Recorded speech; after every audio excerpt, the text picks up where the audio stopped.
Halo semuanya, salam kenal. Saya Atal Diana. Saya adalah psikolog modern. Latar belakang saya adalah psikolog pendidikan yang juga secara khusus mempelajari sistemik family therapy ya. Jadi fokus saya dalam konseling adalah untuk keluarga, pasangan, dan juga untuk anak. Gitu. Sama sih sebenarnya. Hai semuanya, perkenalkan nama aku Audrey. Aku adalah psikolog klinis anak dan keluarga. Fokusku adalah di anak dan keluarga dengan trauma dan neurodivergent condition. Aku saat ini adalah certified facilitator untuk Prepare and Reach dan juga international trainer untuk Prepare and Reach. Ntar dulu nih, kita mau curhat atau mau apa nih di sini? Kalau curhat panjang nih, bisa 3 sesi sendiri kalau perbedaan dengan pasangan gitu. Mungkin aku jelasin dulu konteks ini tadi nggak tahu Ata tadi juga udah cerita belum bahwa dia itu juga adalah certified facilitator untuk Prepare and Reach. Aku certified facilitator Oh dan ya, juga belum. trainer international trainer untuk Prepare and Reach gitu ya. Jadi kita berdua sama-sama train dalam Prepare and Reach itu adalah modalitas yang kita pakai untuk mendampingi para pasangan suami istri atau yang mau menuju menikah dalam praktek kita sehari-hari gitu. Tak mungkin mau jelasin nggak Prepare and Reach itu apa? Jadi prepare and reach itu salah satu assessment yang ditujukannya memang untuk pasangan gitu ya. Nah, kalau kayak nyambung dari pertanyaannya Tika tadi, karena setiap orang itu pasti beda gitu. Ya ada orang yang sama.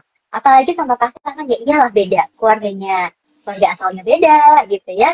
Orang tuanya berbeda, terus kebiasaannya berbeda. Bahkan ya tahu nih mungkin dari teman-teman yang melihat malam hari ini mungkin ada yang punya saudara kembar gitu ya. Karena saya kembar dan dia dan kembarannya pun punya preferensi yang berbeda gitu. Padahal ya tubuhnya sudah selalu bersama-sama ya. Sehingga sangat mungkin ada perbedaan-perbedaan yang dialami dengan pasangan gitu. Jadi cocok itu bukan selalu sama persis dan cara berpikirnya sama, cara melakukan sesuatu sama, dan yang lain sebagainya. Ya pada awal hubungan kadang-kadang kalau dalam hubungan lawan jenis itu bisa menjadi sesuatu yang menarik gitu ya, atraktif gitu buat orang lain. Tapi pada saat udah masuk ke hubungan, apalagi hubungan pernikahan, nah perbedaan ini yang kadang-kadang jadi frustrasi, membuat masing-masingnya frustrasi. Nah, kenapa kami, aku dan Audrey suka menggunakan prepare and reach ini? Prepare tentunya buat orang-orang yang mau masuk ke dalam pernikahan ya gitu. Sedangkan enrich setiap hubungan itu pasti bisa diperkaya dan diperindah lah gitu ya relasinya. Nah, prepare and teach adalah salah satu bentuk assessment yang melihat jawabannya bukan soal benar atau salah, tetapi untuk pertama-tama mengenali diri sendiri, saya itu seperti apa dan pasangan seperti apa. Dan itu mencakup banyak hal ya, masing-masing ada growth-nya, ada strength-nya, ada yang mungkin area untuk bertumbuhnya, dan juga cara mengatasi konflik. Dan area yang sangat cukup ditekankan di prepare and ini adalah dalam hal komunikasi. Karena kan memang kalau orang beda, gimana cara ngerti satu sama lain ya dengan cara komunikasi gitu. Langkah-langkah praktisnya adalah kayak misalnya oke, kalau ada perubahan tuh kayak apa, kalau misalnya ada perbedaan tuh kayak apa, dan itu biasanya ini yang aku sering banget ngobrolin bareng sama Ata adalah kita suka banget karena itu jadi clear gitu. Jadi kayak kayaknya ini pengalaman kita juga menghandle pasangan adalah kayak ini kenapa sih orang ini gitu yang kayak kok bisa ya ada orang kayak begini gitu kan, misalnya contohnya istrinya rapi terus suaminya enggak, terus kayak kok bisa sih orang kayak itu keranjang baju kotor tuh ada loh, kok bisa sih dia kaos kaki tuh ditaruh di sebelah keranjang kotor gitu, kayak kenapa sih nggak dimasukin aja gitu kan. Nah kalau kata suaminya ya udah sih, ya pokoknya kan daerah situ tuh ya udah daerah kotor kan, kita udah tahu gitu kenapa itu harus dijadikan permasalahan. Jadi dari prepare and reach itu nggak cuma assessment doang, tapi ada assessment lalu juga ada tindak lanjutnya. Nah biasanya tindak lanjutnya itu yang adalah kita pakai dalam konteks konsultasi, konseling dan psikoterapi untuk bersama dengan pasangan-pasangan itu. Oke, aku udah tahu nih perbedaannya ini, persamaannya ini, terus kalau konflik itu kayak gimana gaya komunikasi kita, gimana caranya kita bisa berkomunikasi dengan lebih baik, atau kalau bahasa para klienku, nih ya Mbak, orang macam kayak gini tuh mesti diomongin pakai apa lagi sih, saya udah nggak ngerti deh gitu. Nah, kita juga di dalam Prepare and Reach, kita melihat gaya komunikasi masing-masing, gaya pemecahan masalah masing-masing. Terus yang kita bahas hari ini adalah personality nih, scope personality-nya masing-masing. Oh gayanya memang kayak gini ya, yang satu yang yang satu Nah kebetulan hari ini kamu punya dua narasumber, teman-teman di sini punya dua narasumber yang scope personality-nya sangat berbeda. Bisa dilihat ya dari aku yang gitu, yang gini, buat tuh yang jadi. Nah bayangkan kalau kami adalah pasangan suami istri gitu ya, setiap hari yang kayak kamu bisa tenang nggak? Aku tenang kok, aku kayak gini aku tenang tahu gitu. Kurang lebih kayak gitu kalau kita ngomongin scope personality dalam Prepare and Reach. Jadi di dalam Prepare and Reach itu kita biasa bilangnya PI, PE gitu ya. Dalam PI itu kita ada beberapa hal yang diukur gitu ya. Satu dari gaya komunikasi, bagaimana konflik resolutionnya, terus bagaimana dinamika satu orang satu sama lainnya. Terus karena ini bentuknya pernikahan, ada sexual expectation, ada sexual satisfaction. Terus juga ada bagaimana menilai pengaturan keuangan. Nah ini nih, salah satu hal pengaturan keuangan dan ekspektasi seksual nih banyak yang ternyata nggak diprediksikan sama pasangan-pasangan di Indonesia sebelum menikah ataupun setelah sudah menikah. Terus kita juga ngelihat ada leisure, ada aktivitas-aktivitas yang kita suka atau enggak gitu ya. Nah dari segitu banyak apa yang diukur di dalam Prepare and Reach gitu ya, salah satunya adalah yang diukur si scope personality-nya itu. Nah, scope ini tuh dibagi dari SCOP, scope gitu ya. Mungkin aku tulisin di sini deh. Scope personality itu apa? Ini adalah SCOP.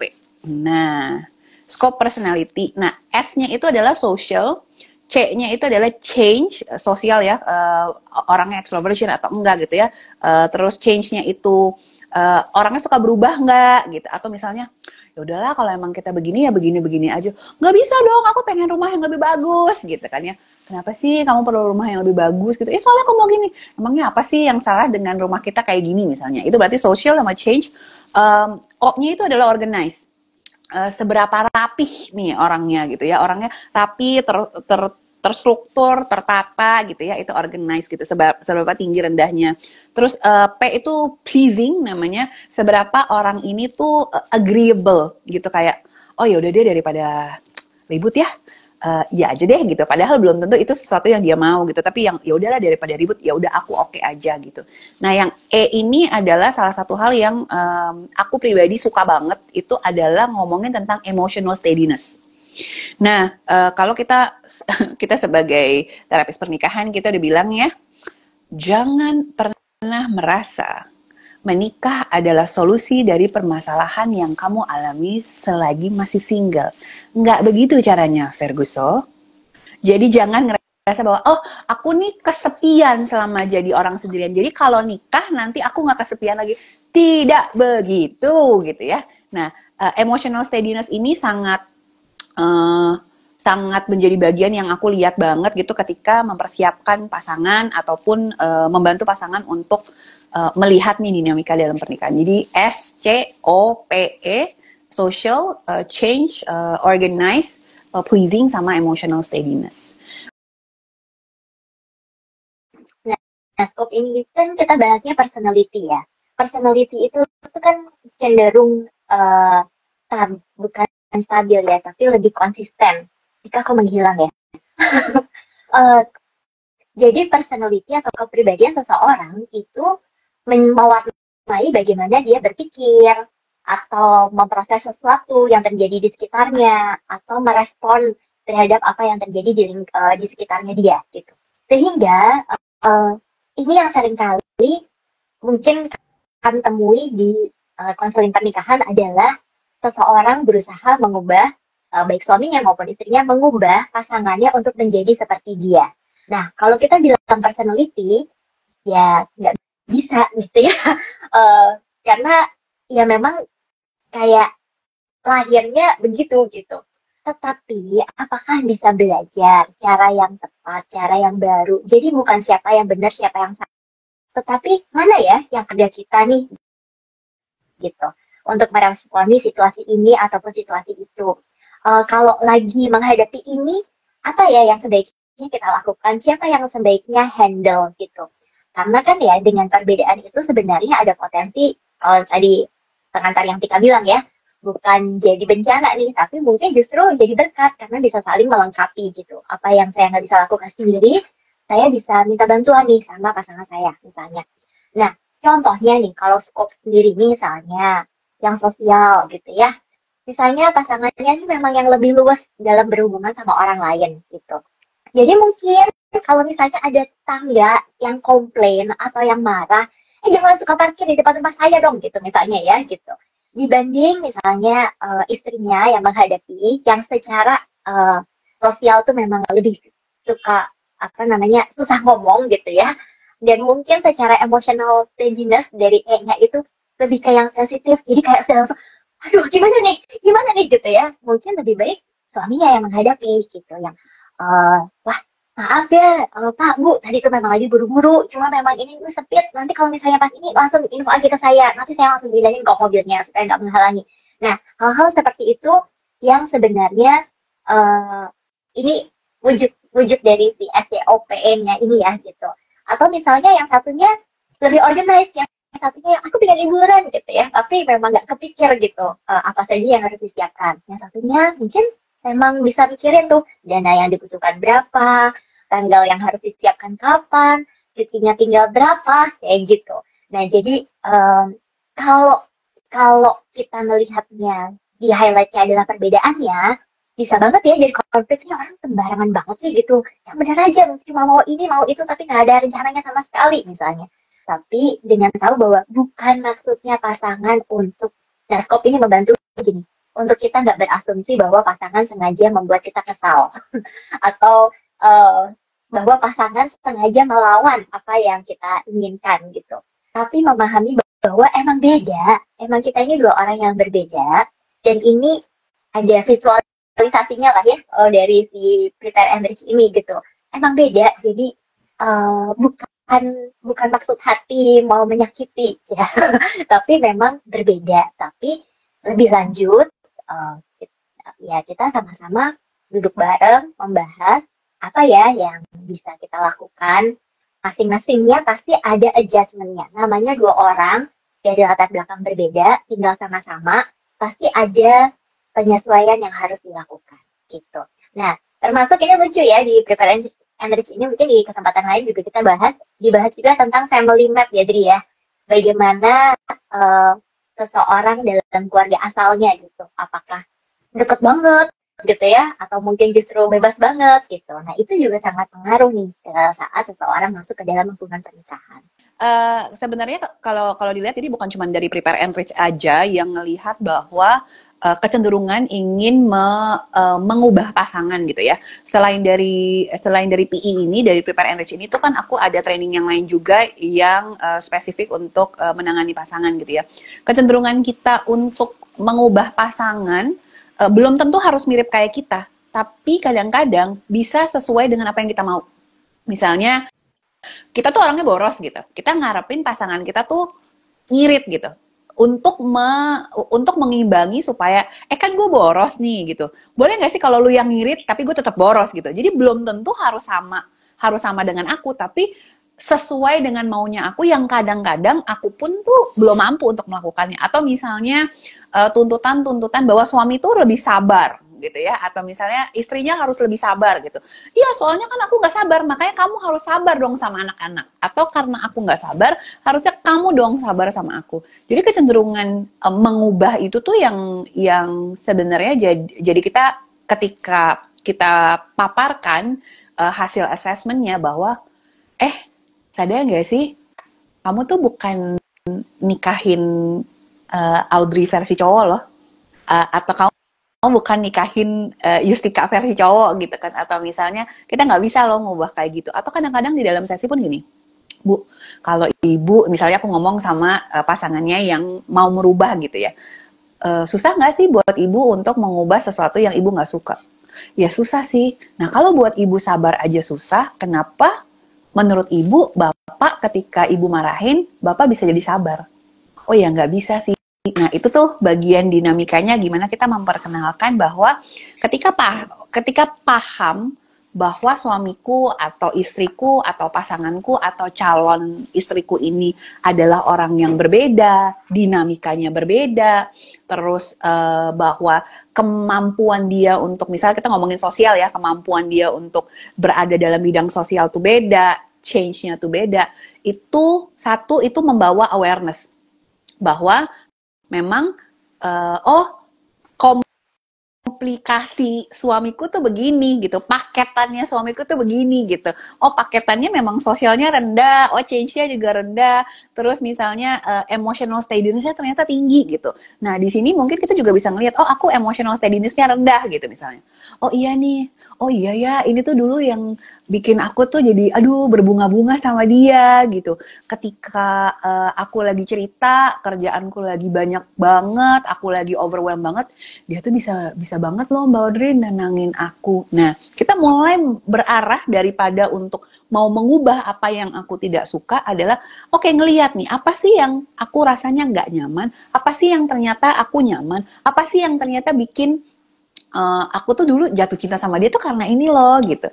Atau misalnya gini, oh aku tuh dulu jatuh cinta sama pasanganku tuh karena dia tuh orangnya tuh, ketemu siapa aja tuh senang, ketemu siapa aja tuh bisa. Jadi ketika aku bawa dia ke keluargaku tuh, ya ampun, Tante Tuti tuh suka, Om Bagus tuh suka, semuanya suka gitu ya. Karena dia tuh bisa banget mingling. Nah, kalau misalnya dulu kita tertarik sama dia yang karena dia orangnya tuh sosial banget, ya ketika menikah ya harus terima bahwa dia akan baik sama semua orang. Jadi jangan hanya mau kelebihannya pada saat aku butuhkan, tapi ketika aku nggak butuhkan, aku nggak mau nih yang versi gini. Jadi kalau kita ngomong tuh ada double side of the coin. Kalau lo mau terima bagusnya, yang nggak terlalu bagusnya itu juga ada bagian dari paketnya gitu. Jadi kayak misalnya, aku tuh dulu suka sama suamiku misalnya gitu, karena dia tuh orangnya rapi, wangi, selalu bersih gitu kan ya. Misalnya sukanya kayak gitu. Ternyata setelah nikah, ya Allah, mandi jam 50 menit gitu. Lah emang lu pikir mau cakep, ya? wangi, bersih, harian itu nggak pernah bau, dan ketika habis kerja pulang masih bangun, emang menurut lu dicoba saya bisa? Kan kagak gitu. Jadi kayak mau dapat hasilnya nih gitu. Tuh misalnya, aduh suamiku hebat banget nih, dia tuh udah muda terus tapi dia usahanya udah banyak. Nah ternyata nanti kalau dia workaholic gitu kan, kerja terus dan fokus kerja, nggak mau. Lagi mana caranya mau dapat duit banyak, mau bisa beli ini itu, tapi nggak mau suaminya kerja? Dan mohon maaf, masih ya piara babi ngepet gitu kan di rumah, kan kagak gitu kan. Jadi kadang-kadang hal-hal kayak gitu yang kayak, oh iya juga sih ya, oh iya ya karena aku dulu sukanya karena ini gitu. Satu kan pertamanya memang kita harus selalu punya, kadang gini ya, waktu pacaran gitu cari tahu semua tentang pasangan gitu ya, kayak fans nomor satunya lah gitu ya, kayak mau tahu banyak hal. Tapi pada saat udah masuk ke pernikahan, kayak seharusnya kamu tahu aku gitu ya, kayak mengharapkan pasangan jadi mind reader gitu. Tapi juga berhenti mempelajari pasangan. Nah, padahal kita perlu terus mengeksplorasi pasangan kita. Kalau dia diem, ini dia diem lagi capek, lagi bete, lagi marah, atau nggak sehat gitu ya. Jadi itu sesuatu yang kita pelajari gitu. Apa ya yang dia sukai? Apa yang membuat dia lebih semangat? Kalau tiba-tiba kalau konflik seperti ini, berarti sebenarnya dia merasa didukung atau disupport itu kalau saya ngapain ya kayak gitu. Jadi kita perlu terus belajar tentang pasangan kita. Itu yang pertama. Karena memang kayak saat kita lihat scope ini, berarti itu kan sebenarnya salah satu langkah untuk kita belajar tentang pasangan kita ya, gitu. Nah, sesudah itu boleh banget nih ya, para saya di sini untuk bertanya sebenarnya perbedaan di antara kami. Jadi konflik-konflik yang muncul ini karena kami berbeda atau karena misalnya komunikasi ya gitu, keterampilan komunikasi kami, atau misalnya konflik. Nah, konflik pun sebenarnya bukan berarti nggak boleh konflik, tapi ada loh cara berkonflik yang baik gitu ya, konflik yang mendatangkan kebaikan kayak gitu. Jadi dia bagaimana mengenali bagaimana perbedaan yang ada ini selama ini jadi masalah. Tapi ada nggak perbedaan yang sebenarnya jadi kekuatan nih buat pasangan ini kayak gitu. Dan terutama menyadari ya, selama ini saya berusaha mengubah pasangan saya nggak ya gitu. Karena itu akan lebih bayangannya kadang-kadang kalau dia sama seperti saya, dia berarti lebih ngerti nih sudut pandang saya. Padahal mungkin bukan supaya pasangan berubah, tapi keterampilan komunikasinya yang perlu diasah dan ditingkatkan kayak gitu. Jadi ya memang kayaknya perjalanan seumur hidup ya, Dri ya. Selama masih nafas mah ya boleh lah. Nah itu menarik tuh, yang kalaupun sama banget ya sama pasangan itu belum tentu tuh ini yang kita alami gitu, yang aku alami mungkin pribadi ya, belum tentu kalau sama tuh itu akan selalu jadi baik loh gitu. Kayak ada salah satu klienku adalah hasil assessment prepare and reach-nya adalah dua-duanya fleksibel. Dua-dua itu fleksibel tuh gitu ya. Ini jadi mereka sama-sama orang yang fleksibel gitu kan ya, yang change-nya tuh tinggi gitu, change-nya tuh tinggi, jadi berubah-berubah gitu tuh. Dan kalian, oh ya kan kita fleksibel ya, kita change-nya tinggi. Tapi bayangin deh, misalnya kita menikah dengan satu orang yang, oh oke, ntar hari Minggu ke rumah mamaku ya, gitu, misalnya gitu ya, hari Minggu ke rumah mamaku gitu kan ya, oke gitu. Terus dia berubah, kalau ke rumah mama kamu, kenapa nggak sekalian ke rumah mama aku ya? Nah terus kayak, nggak bisa, aku udah ada janji, abis itu aku mau nganter temanku ke sini. Loh kok kamu nggak bilang? Ya udah gitu. Ya udah kayak nggak apa-apa gitu kan. Kita surprise, kita fleksibel. Nah, itu yang kasihan adalah anaknya. Kayak pusing, nanti mama bilangnya ini, nanti papanya bilang ini gitu. Atau misalnya konsistensi gitu ya dari mamanya. Kata mama main iPad-nya 30 menit gitu kan ya. Nah, terus udah gitu misalnya ada nih yang modelnya kayak, ya udahlah hari ini anaknya lagi good banget nih gitu. Atau misalnya dari mamanya udah fix nih 30 menit gitu kan ya. Terus ya udah, ma tolonglah gini. Enggak bisa 3 menit. Dia tahu bapaknya ya kan. Papahnya pulang. Daddy baru pulang ya. Daddy capek ya. I miss Daddy a lot loh. Ditemenin sebentar. Daddy aku boleh main iPad nggak? Boleh. Oh, aku boleh main 1 jam nggak? Iya boleh, soalnya kamu udah baik banget. Papanya baru pulang kerja lagi capek ya kan, disambut sama anaknya kayak gitu. Marahlah si ibunya, lo kok gini? Tadi soalnya Dedi bilang boleh 1 jam. Nah karena dua-duanya fleksibel, sehingga nggak ada konsistensi gitu ya, dan itu nggak selalu akan bagus juga gitu. Bisa jadi yang satunya konsisten, yang satunya enggak tuh bisa jadi saling mendukung juga. Jadi belum tentu sama tuh pasti akan tidak bertengkar, belum tentu. Gitu. Dan juga mungkin kalau nambahin dari pengalaman diri sendiri ya, sama. Mungkin banyak kesamaan antara aku dan suami gitu. Tapi kayak gitu tuh, karena mengejar kestabilan, change-nya mungkin rendah, jadi takut berkonflik. Akibatnya apa? Mendem. Nah, itu juga gak bagus gitu. Jadi memang kita perlu mencarinya itu gimana personality kita itu bisa mendatangkan kebaikan dalam relasi suami istri inilah gitu ya. Belum alih-alih sebagai orang tua juga nantinya gitu. Kalau dari aku sih boleh dua-duanya ya. Dari Ata gimana? Iya, boleh dua-duanya. Makanya kan prepare itu kan untuk mempersiapkan gitu. Meskipun mempersiapkan itu membantu kita untuk dapat gambaran lah ya gitu. Jadi kayak dan membuka ruang komunikasi ya gitu, membuka ruang untuk komunikasi. Oh, dengan kita beda kayak gini, berarti kita akan menjalankan kehidupan pernikahan kita akan seperti apa ya gitu.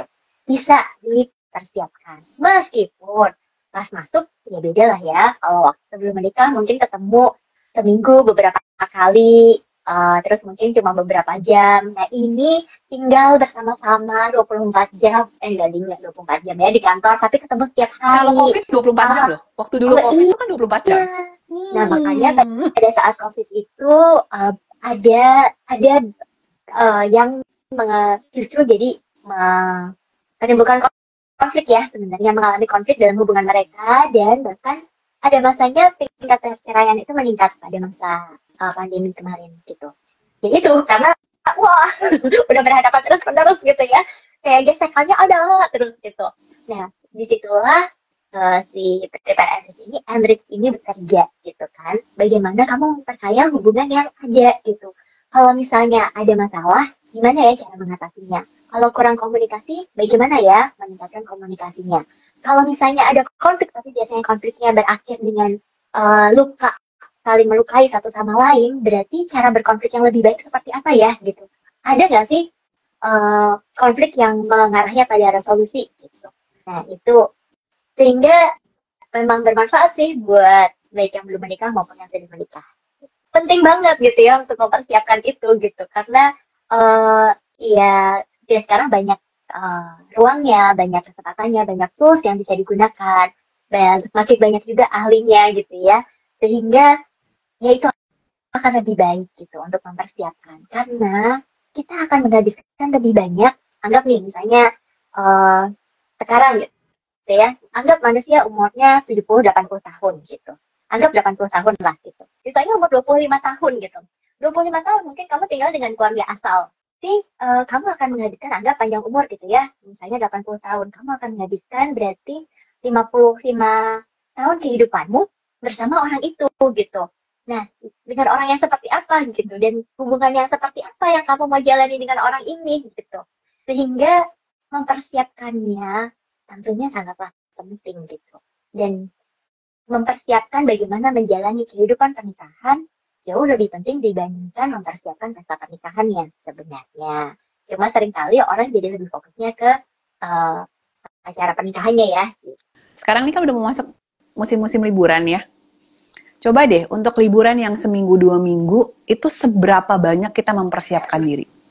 Oh baju, tahu kita akan mau kemana, nginepnya mana, mau makan apa tuh biasanya udah ada list tuh. Kulinerannya mau ini. Bahkan kulinerannya oh kalau di kota ini aku mau ini. Di Bali tuh oh karena kan macet banget nih kita udah prepare tuh.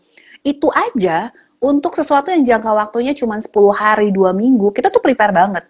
Kita akan macet di sini. Oh kalau misalnya aku mau makan babi guling, aku mau makan sate, aku mau ke klub mana gitu, lu nggak bisa lah cuy gitu, itu Bali kan macet banget. Nah untuk 1 hari aja, untuk 2 minggu aja jalan-jalan itu kita prepare loh, akan ada roadblocknya di mana, akan ada apa ya, batu sandungannya tuh ada di mana, macetnya akan di mana, terus kita akan habis uang berapa, terus kita akan capek apa enggak, pilih hotelnya yang kayak apa.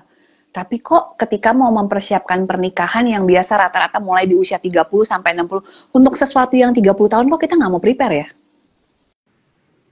Dan kita akan hidup 24/7 sama orang itu kalau WFH, kalau enggak gitu ya. Jadi kalau dia dari 30 tahun, lu 15 tahun akan lihat muka tuh orang, lu akan denger ngoroknya dia, lu akan cium bau kentutnya, lu akan cuci piring bekas sisa makannya. Kok lo nggak mikir gitu akan mau cari cara kayak apa untuk bisa ketemu dengan hal itu? Kalau misalnya kita mau jalan-jalan aja kita pikirin, kita planningin, kita prepare semuanya, kok bisa sih enggak? Kalau kayak tadi yang Ata bilang, weddingnya itu cuma berapa? Cuma 3 jam. Paling mentok kalau kayak kawinan di kampung gitu 7 hari 7 malam sama dangdutan ya kan, sama organ tunggal tuh. Itu kan cuma 7 hari. Kok ini yang 20-30 tahun kok nggak dipikirin dan nggak di-planning, dan tapi malah lebih sibuk planning. Tapi kalau planning untuk nikah, kita bisa pakai wedding organizer yang orangnya banyak banget. Tapi ketika mempersiapkan marriage-nya, kok kita nggak prepare sih? Gitu. Jadi kalau dari aku sih yes banget ya. Selalu harus mempersiapkan pernikahan gitu. Kalau aku sih yes gitu. Kalau bahasa anak sekarang peer pressure. Jadi karena ngelihat secara culture tuh kayak gitu. Nikah tuh memang harus gede-gedean. Nikah tuh memang harus jor-joran. tapi masalah pernikahan disimpan sendiri karena itu bentuknya aib gitu ya. Tapi kalau misalnya kayak aku di Belanda gitu kan ya, wedding is so simple banget, nikah gereja gitu. Bahkan di sini udah biasa banget datang ke KUA ya udah gitu. Kalau di sini kan bisa banget nih nikah agama nggak perlu. Kalau kita di Indonesia kan kita harus ada nikah secara agama dulu terus kita baru bisa ke KUA kan. Kalau di sini kan dibalik gitu. Jadi oh ya udah ya nikah aja gitu. Nggak perlu yang mewah-mewah dan gede-gede banget gitu. Sebenarnya karena culture ya, salah satunya karena culture gitu. Atau misalnya untuk isu-isu di dalam keluarga yang kayak mau taruh di mana muka papa sama mama kalau anak satu-satunya papa dan mama itu nggak dipestain gitu.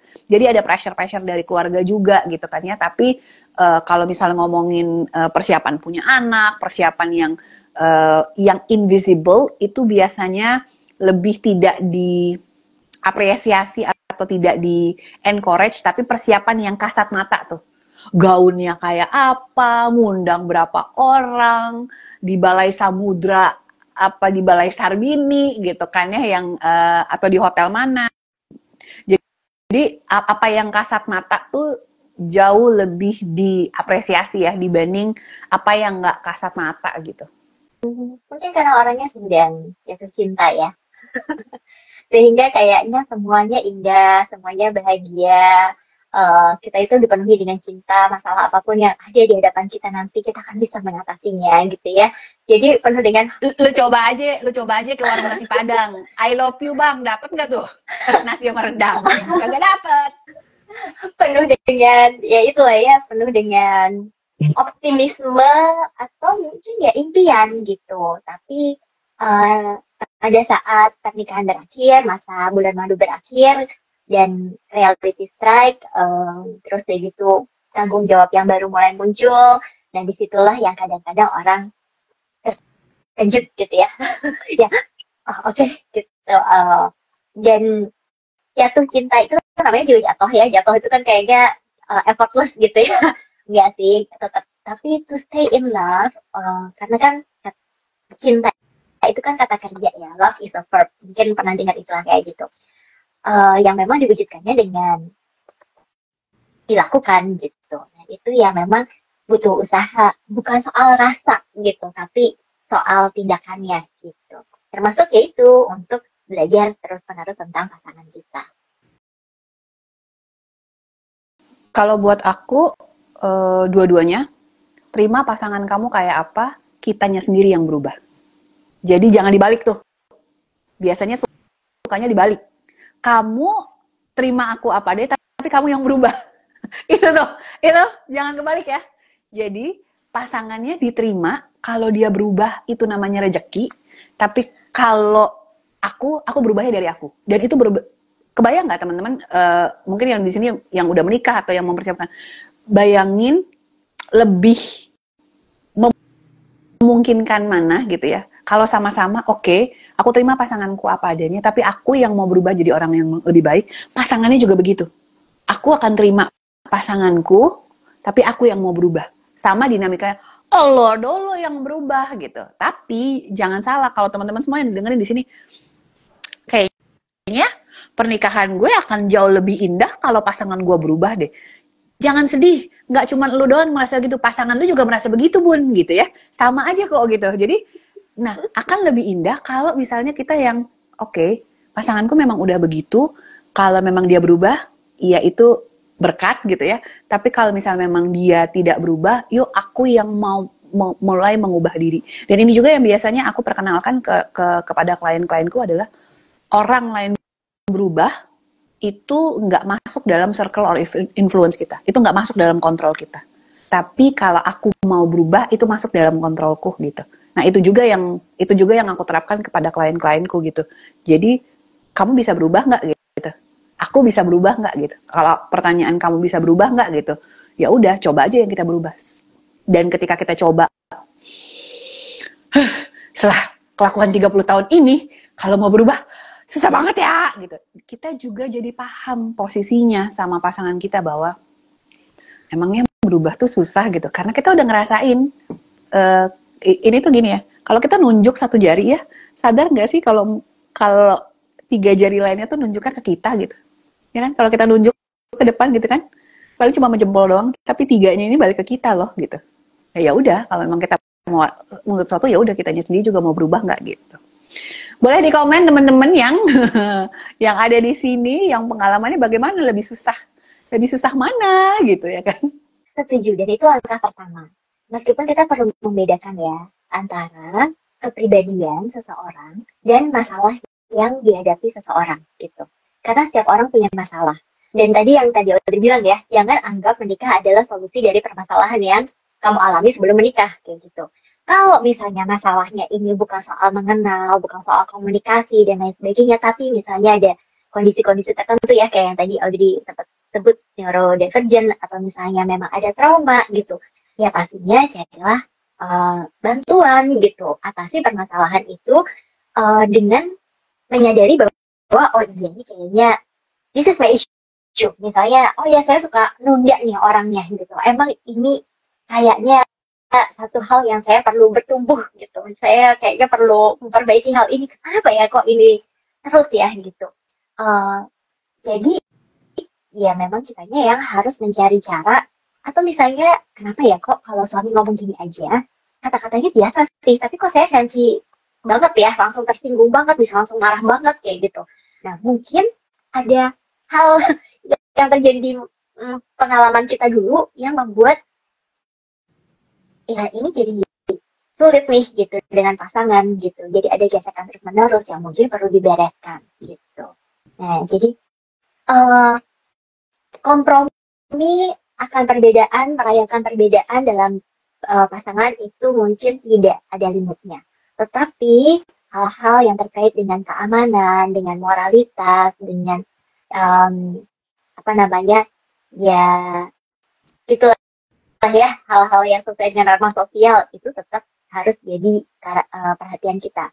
Dan karakter itu nggak bisa ditawar-tawar gitu. Maksudnya kita semua harus terus bertumbuh dalam karakter. Nggak bisa dong bilang, iya aku memang ada trauma gitu, jadi wajar dong kalau aku nggak mau kerja gitu. Enggak gitu gitu. Kamu sudah berkeluarga, kamu harus belajar untuk bertanggung jawab untuk keluargamu, misalnya seperti itu. Jadi ya, setelah yang tadi Audrey sampaikan, ya tetap ada hal lain yang kita perlu terus jajaki dan usahakan kalau kompromi bukanlah jawabannya.